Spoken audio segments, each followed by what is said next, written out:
Welcome to Your Texas Land, a place where we take a deep dive into all things related to land in Texas. I'm your host, Taylor Garrison, and I'm happy to have you join us today. In each episode, we explore topics that may help you as a landowner. And today, we are joined by Mark Brown, owner of the Brown Ranch in Fayette County, Texas, near the wonderful town of LaGrange. Bring in ZZ Top.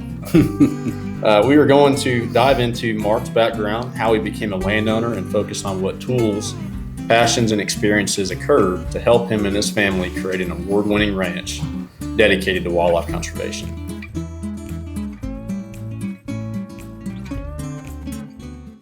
Mark, I'm glad to have you here today. Just looking to kind of jump into your connection with Plateau. I know when I first met you, I learned that you had worked with Plateau not too long ago, or back early on in your ranching days. So you tell us a little bit more about that. Sure. Well, thank you for having me, Taylor. I appreciate it. I'm honored, honestly, to be here with such a great group of people. My wife and I bought our first piece of property in 2000, and it was 80 acres, and we didn't know what to do with the land to keep the ag valuation because it was important. There were no structures on it at all, so we didn't have any, what'd you call that, the building tax valuation. So I had a friend who is one who got us to the country, and her stepdad had cattle. And I said, would you bring some cows over here so I can keep my ag evaluation? And he said, sure.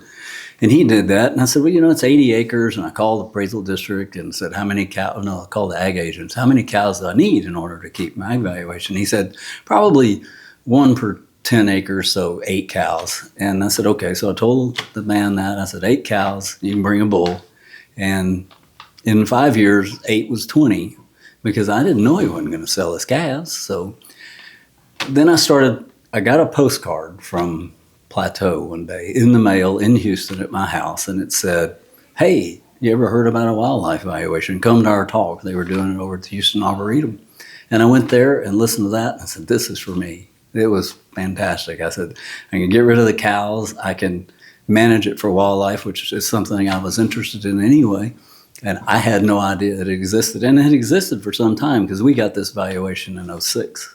I went back and looked at my journals to see when we started. And I'll never forget the first site visit I had with one of your biologists. But if I'm wandering or going on aimlessly, let me know. You're good, Mark. They came down and they talked to me and they said, I can't remember the biologist's name. Shane would probably remember. And he said, well, what would you want your target species to be? And I said, well, what do you mean? And he said, well, do you want to manage for deer? He said, really, your property is too small to manage for deer. He said, I would suggest songbirds. And I went, songbirds, really? I mean, it's not the kind of He-Man thing I was thinking about. But, and we did that. And golly, now I'm really a serious bird enthusiast. And it just really took me to a new spot that I had no idea was in me, so to speak. And really enjoyed that. So that's how we got started with Plateau, and just a great relationship. What a solid plan they put together. Had no problems with the county. It just went right through, and just piece of cake. So that's great to hear. Yeah, that's great to hear, and glad that we were a hand in that, right? So you've definitely gone places since. And we'll jump into some cattle conversation later again, because I know that's an important thing to you recently. So let's kind of go back to the early years, right? So kind of where you started. I know you mentioned a little bit about how you got into wildlife and owning land, right? So where are you from originally? What did you do, or what do you do for a living? Just kind of what's your general background and how that's tied to. I grew up in Jersey Village, just outside of Houston, back when Houston was a small town compared to what it is today. I was born in 1955, so grew up in the 60s and all the Westerns and stuff like that. What was your question again? Sorry. No, just kind of your background, right? And how, So then went to Cypher High School, went to Sam Houston State, got a business degree, and got into the construction industry generally through my business degree. And then later in my career, I started selling metal buildings for a living. And then my dad was a general contractor. He was ready to retire, and I joined a firm. We reorganized it, and that was back in '93. And so I did that for the next 30 years. no, not 30 years, 25 years, something like that, and retired in 14. That I was a general contractor building commercial and industrial buildings in Houston, and tore up a lot of land. Sure. I bet some of that came with having land later on, right? Just having a little bit of knowledge of tearing things up or being with equipment. Well, especially the aspects of our land is in the rolling Blackland Prairie. And in construction in Houston, there were some soil types there that were really not conducive to construction. And one of those is heavy black clay. Now I have a house and barns on it, and it's really moving soil.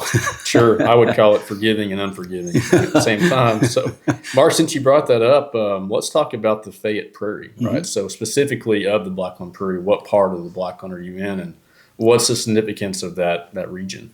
Well, to me, the one I've read, and historically, it is the southernmost extent of the tallgrass prairie. Anything south of us is going to be the coastal prairie, kind of I-10s, that line.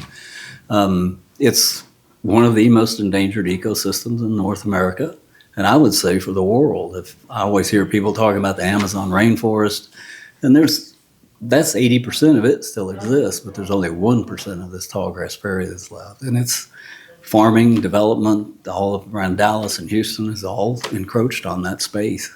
It happens in the coastal prairie as well. It's just urban sprawl, and farming has changed a lot of that as well.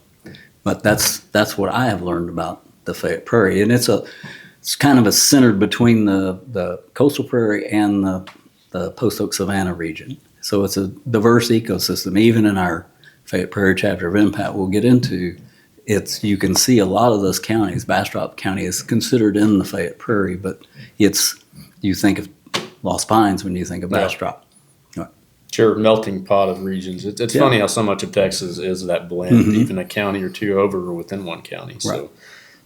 Well, you just brought up MPAT. Great. So for the listeners, the Native Prairies Association of Texas, acronym MPAT, it is a nonprofit organization and land trust based in Texas. They're dedicated to healthy land stewardship, protecting land, and many other good things too. So tell me a little bit about your involvement with MPAT, and you were a president last year of the chapter there. So yeah, we started the Fayette Prairie chapter back in 2000. I remember it was COVID time, and Tim Sigmund, whom we all know and love, was instrumental in introducing myself, Gary, and Rory Johnston and our wives to NPAT, because we wanted to do something that would promote prairies. And Gary first approached me and he said, we need to help people around here learn the significance and importance of prairies.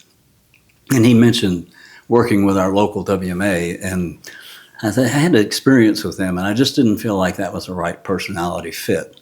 And so we kept talking, and we have our Burn Association we'll talk about more later, I'm sure, is maybe we could make that into some kind of prairie promotion organization. And I was talking to Tim one day, because Gary and I both, and Rory had done pub projects with Tim. And I said, Tim, this is what we'd like to do. What do you think? And he said, well, I'm on the board of NPAT. Why don't we see if they'd like to start a chapter in your area? So we got Pat Murphy down and had a meeting in our barn 6 feet apart and talked about that and decided to go that way and started the Fayette Prairie chapter. And it's been a very, very successful chapter for NPAT, and we can talk more about how its success is, and it's pretty astronomical, really. Yeah, well, I think when I first met you was at a Fayette Prairie, well, it was an MPAT event, but it was there in LaGrange. So that was a Fayette Prairie chapter event. Yeah. Got to see your ranch for the first time, too. I remember, so Tim Sigmund, Private Lands Program Director with Parks and Wildlife, back when I worked for the state, know him really well, but, he's always talked about your place and always said, Taylor, you got to go out there. But I was 3 hours north, 4 hours north in my area of responsibility. And so when I was there, and Tim and Will Newman, who also was Parks and Wildlife, said, hey, you need to come out and see the ranch. I said, you got it, I'm there. And it was probably 5 o'clock on a Friday. But it was worth it. All day. Yeah. I always like seeing a ranch. I always like seeing a good prairie. And it was an experience, even though it was, late summer, but you got a lot going on out there. Yeah. So, well, we went from kind of background, MPAT, beginnings of the ranch, and then now we're at the ranch. Can you talk a little bit about issues you face on the property, specific management tools, or just kind of what you're focused on now? Let's do that. What is your goal for this year, and what kind of things are you trying to accomplish? So after I started working with Plateau, I did a lot of research. Google, we talked about that earlier before we got on the show, is what I learned from a lot I've learned about prairies was through Google and Texas A&M AgriLife sites and NRCS and others. And how about what should my prairie look like? What should historically, what was there? Was it this wooded? Was it less wooded? And so I started doing grass ID stuff, which you're an expert at, but I'm not very good at it. So I had the illustration books, which I couldn't stand because if it wasn't blooming, I really couldn't figure out what it was. Then I found some books like The Range Plants of North Texas, which has color photos, which really helps a bunch. But identifying the grasses over there, and I thought, well, this looks like some pretty good grass, and then realized it's old world blue stems, and this isn't the thing you want. And it's like, well, why? And so, just stay curious, like just keep digging and digging and digging. And so I learned the detriments of KR blue stem, and then learned, well, what can I do to solve that? And prairie restoration came up. I think we did our first restoration in 2012. Working with Jim Willis, we talked about earlier, Parks and Wildlife and NRCS, they were doing the funding on it. So that started that path. I remember reading a restoration guidebook and thinking, oh, there's nothing to this. This is easy. Well, they weren't doing that in a field of KR blue stem. It's not that easy to do. So it's the procedures have evolved since I first got started in it. Much more use of herbicides to set that KR back. So herbicides, yeah, and I was, just to kind of tie to that, right? I mean, so King Ranch blue stem, Old World blue stems. There's several that are non-native to Texas.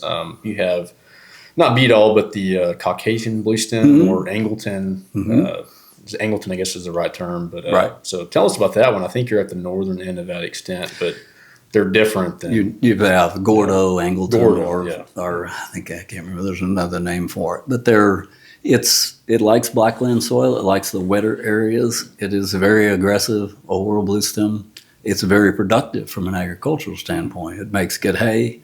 It's cattle like it. They'll eat the heck out of it. So I can see why they brought it here. Although I don't like it because it's so limiting for the wildlife. And so, we have a lot of Angleton that I've pretty much got it knocked back really well. It's a little easier to get rid of than Caucasian. That's great to hear.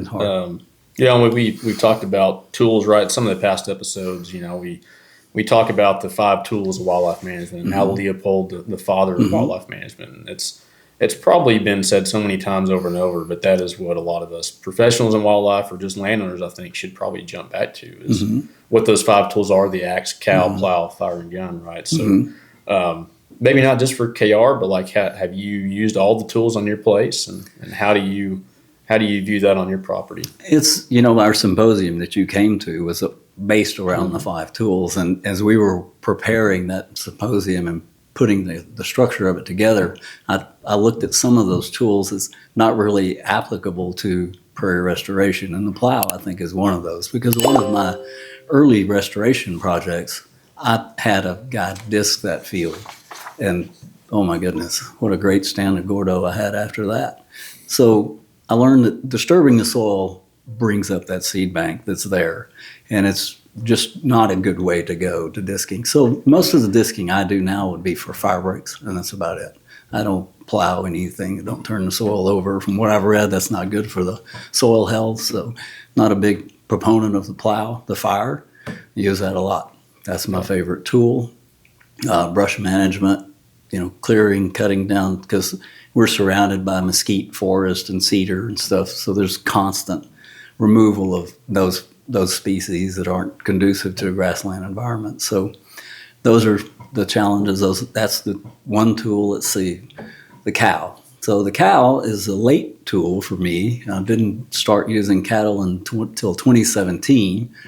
And I got into that because my neighbor next door had 55 acres. He was leasing to a fellow that really, really used the land heavily. He was a commercial cow guy. And so he would lease anything around and put the maximum amount of cattle on it he could, really, in my opinion, way beyond the maximum.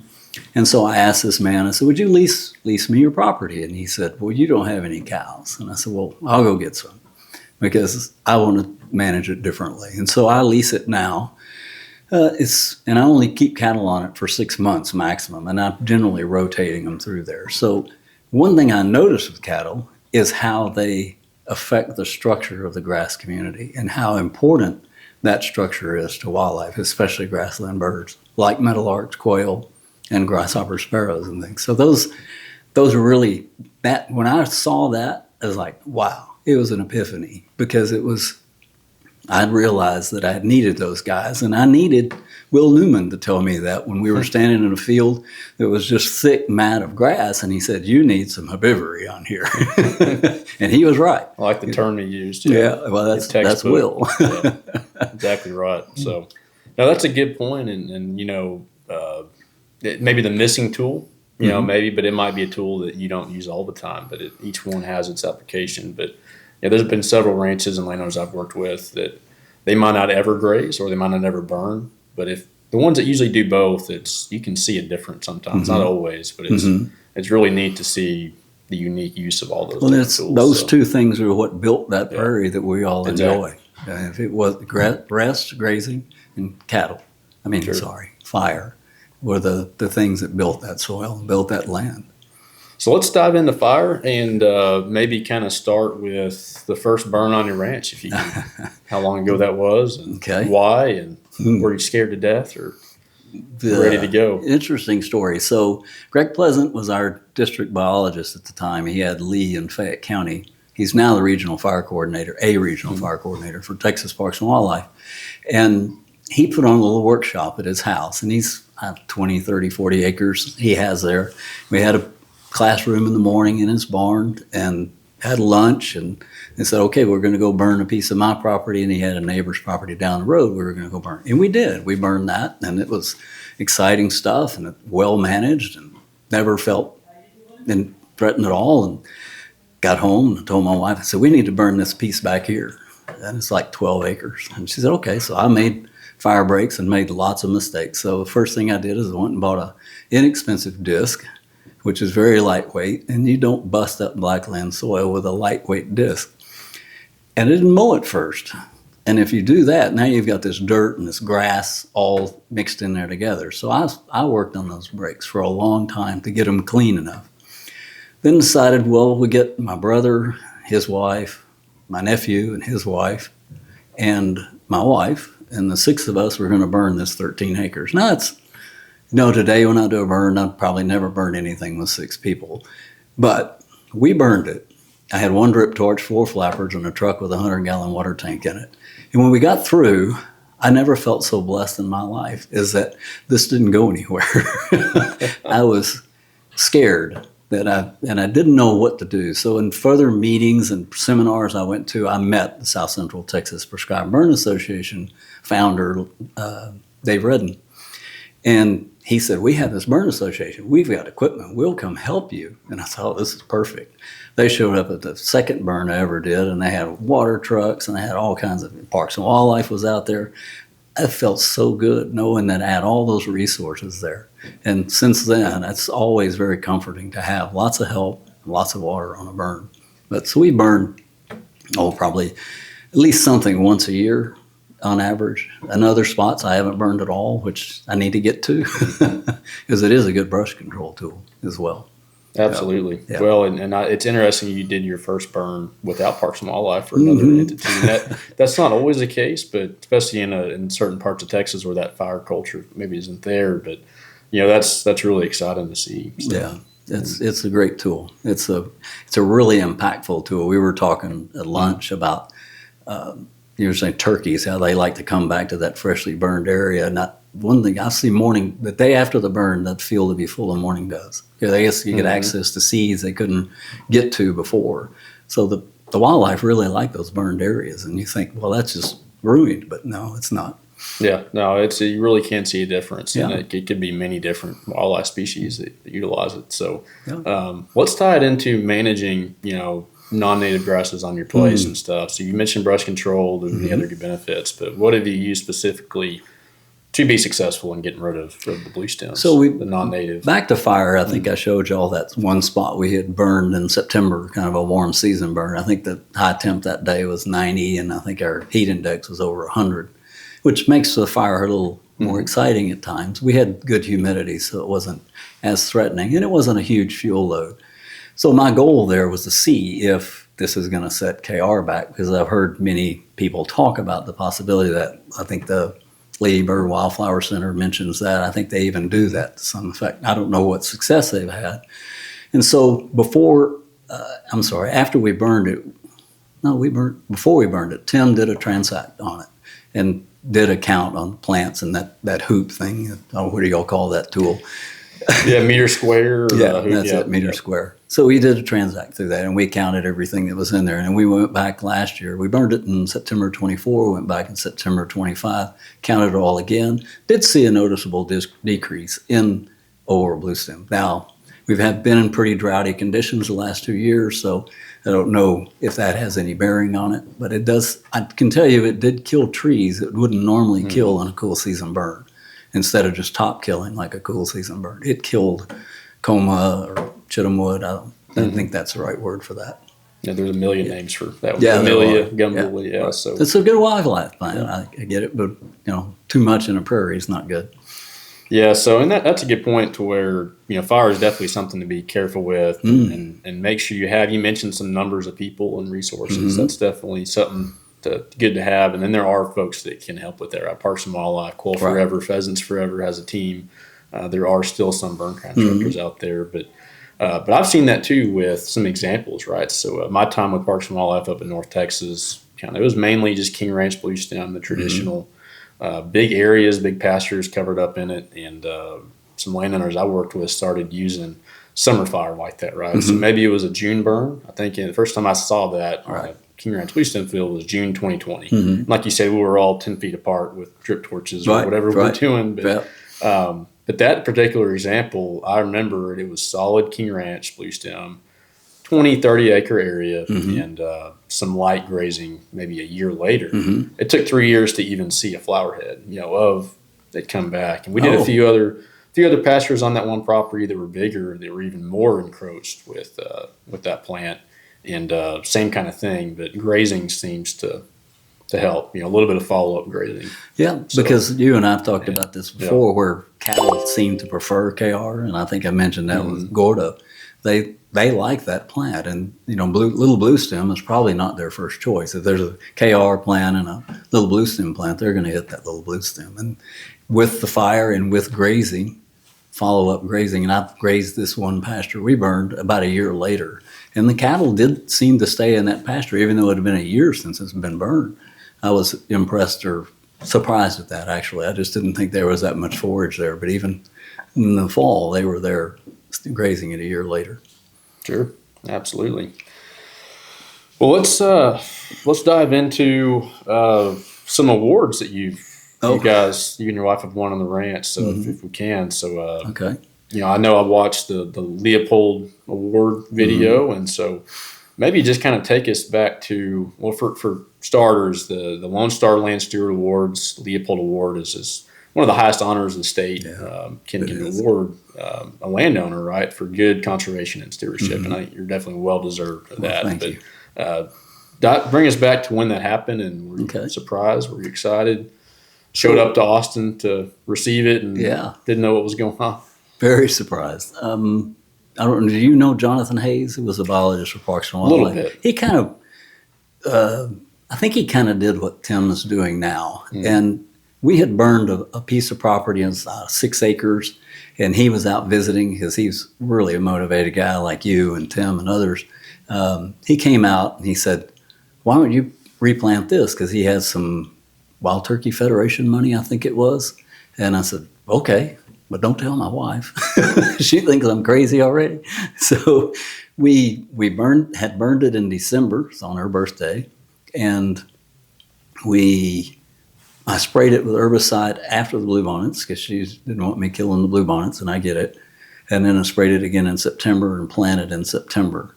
It's probably one of the most successful restorations I've ever done. It was good soil, not highly eroded soil. Fantastic. So Jonathan Hayes came out there. We were driving around, looking at some other restoration work after we had planted that one. And he said, I'm thinking about nominating you for the Lone Star Land Steward Award. I thought, that's really a pretty prestigious award, Jonathan. You really think I'm worthy of that award? Yeah. Okay. He did. He called me up and said, you received the award. And I was like, wow. I had no idea that was even remotely possible because I'd seen Jim Willis. He was a Lone Star Land Steward Award recipient. So was surprised by that. Very honored and been back every year since, except during COVID, and do a sponsorship with the Texas Parks and Wildlife Foundation. In the summer. Yeah, sure. Very cool. Love hearing those stories. I love seeing what people are doing on their property and the impact they're having, and wish that we could really have a serious, strong competition for those awards. And unfortunately, there's not as many as I would like to see that are participating in that. And then a couple years later, I met Tim at a rodeo conference at the Ranching and Wildlife Committee, and we got to talking grass and restoration. I mean, Tim and I could go on about that for hours. And then he said, well, I want to come see your place. I said, okay, well, come on out. And I did a small pub program with him and did some more restoration. And a couple years, I guess after we got the Fayette Prairie chapter started, he said, I want to nominate you for the Leopold Award. I said, Tim, I've been to the awards before. I've only got 200 acres. That's a gnat compared to what I see some of these ranches winning this award. And he said, well, keep in mind, Leopold didn't have a lot of land. That's a good point. Never thought about it like that. And he told me when we received the award, I was just flabbergasted. It was very emotional, really was, to be honored that way in a whole state of Texas. That's incredible. Yeah. Well deserved. I mean, I've known you for a little over a year, and it's you have a neat place and a lot of good things going. Well, thank you, Taylor. But I was able to nominate a pair of a couple landowners at my time with Parks and Wildlife, and that was a fun experience to watch them go through that and see it. And they got into fire. They got into just being a part of some research and doing different things, and even hunting on their place, different activities, and it was fun to watch. But well, that's great. And I remember too, kind of going backwards here a little bit. Last fall, you're allowed Plateau to come out and do a little bit of training on your property, and so that was the second time I think I had been out there. Yeah, it was, and so that was really a good experience. Thanks for having us out. And I remember first time I had seen that blue stem we were talking about and everything. But I remember during that trip, we had an NRCS guide out there too, and something that biologists talk about a lot is what's on the other side of the fence. We show up to a really good property, really diverse. Not that anybody does things wrong or everybody has their own situation, but we were talking a little bit about just managing differently, right? So. Maybe run us through that. Just how have you been able to work with your neighbors on your property, and other than MPAT, other than the Prescribed Burn Association, any successes on getting other landowners to work with you, or just do other things that are more stewardship? Well, as a quail enthusiast and a guy who would like to have quail, I have to, if I'm going to have quail on our 200 acres, we have to have another 10 200-acre tracts around there to even have a chance at having a sustainable population. So I have reached out to several of my neighbors that all seem interested in quail, but a lot of them aren't willing to make the step to change their management practices that is conducive to quail. And so I've had one of he's not a connected neighbor, but he's interested, and he went down to one of those little quail tours I told you we put together. So he's interested. But he's not willing to make the commitment yet. And then a new neighbor moved in down the road, and it's so funny. They immediately jumped on the board MPAT. Oh yeah, I want to do that. I want to just wow, that was too easy because I've run into so many roadblocks along the way. But it's a process. And I know you guys, when you were a biologist for Parks and Wildlife, when you got out of the truck, you went, what's this one going to be like? What's this visit going to be like? Are they going to be ready to make some changes, or they just want to know how I can get some more doe tags? I don't know. Well, there's a variety of landowners out there, sure. Right? It's just it's amazing to see how many different types. For a state that's 96% or more privately owned, and so I've learned something recently. Something that I've been trying to work towards is that believing that everybody is doing their best. And that's a hard thing to think about, whether it's, Especially that day in from their your life or perspective, just what they have in their situation, Right. or it's investment land or whatever. So it's definitely exciting to be able to work with folks. And I'm sure you try with neighbors too. So, Right. I was just curious. I think they've learned to, because I'll call them up when we're getting ready to do a bird, and they're all, okay, fine, sure. Fortunately, I haven't had any issues with that, and they're all on board with that. It's just, have they adopted practices that would be more conducive to quail? No, not so much. So, No. it takes time. Sure. You have to show successes and reasons that they might want to make an adjustment. Absolutely. Well, on those lines, is there any advice maybe you can give to new landowners or even folks that have had land for a long time? Just maybe a few quick points on, if you get a chance to do this, or if you get a chance, don't do that. I think the one thing that I would tell the landowners is to stay curious, to keep researching, stay engaged with your biologist, your plateau biologist, keep learning, because there's always new ideas, and there's always, well, if that's not working, let's try this. And if you're looking like my grasshopper sparrows or something like that, maybe you need to cut down some more trees, or just there are plenty of tweaks and adjustments that can be done. And one thing I've learned is that the land will take care of itself. Of course, it could get brushy encroachment and so forth, and then if you had a lot of grass, you might get a wildfire through there and set it all back. So it's just a partnership with the land. We're only here for a short time on this land, and what we do with it, it matters. And I hope everybody takes that concern away, is that it matters what you do, and take care of it. That's some good info. Yeah. And partnerships is key. You mentioned, I haven't heard it in that respect yet, but partnership with the land, but tremendous. Definitely with people too. I've noticed that very successful landowners and folks have a circle, a partnership, right? So that might be government, nonprofit, or a private company like Plateau, or anything else. So definitely what I would say too, like you said, just be mindful, be proactive, and don't be afraid to reach out and ask for help. Yeah. So I'm sure you've had plenty of folks on your property you've had questions for over the years. You're welcome back anytime. Sure. Anytime. My gate's always open, because I want other people to get inspired as I am. And it's not an easy move to make. And so anytime they're willing to come look and learn, I'm willing to open a gate. Absolutely. Well, I think that's a wrap for today's episode of Your Texas Land, unless, Mark, you had anything else to add? I just want to thank you again for this opportunity, and hope to see you down at our place soon. Absolutely. Well, thank you, Mark, for joining. Until next time, keep being an advocate for your Texas land, and thank you for listening. All right. Thank you, Taylor. We hope you enjoyed this episode of Your Texas Land. Thank you, Mark Brown, for joining us today on this episode. If you like what you see, please don't forget to subscribe.